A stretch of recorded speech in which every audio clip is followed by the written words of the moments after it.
Recently, I had a patient who basically graduated from my practice after working with me for a year. She came to me with hypothyroidism. Initially, she didn't really know that she had an immune system dysfunction. We ended up diagnosing her with Hashimoto's thyroiditis. We first worked with her on her hormone balance, then we worked with her on her gut health, her immune system, to really try to bring her thyroid antibodies down.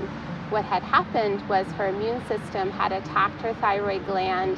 When she came in, her thyroid antibodies were very, very high.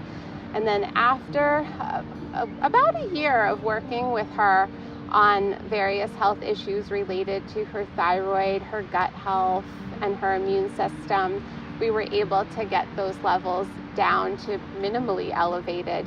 And what's more important is actually she felt wonderful. She had lost weight and she felt great. And it was just such a beautiful moment, at the end of our time together, where she just felt like herself again.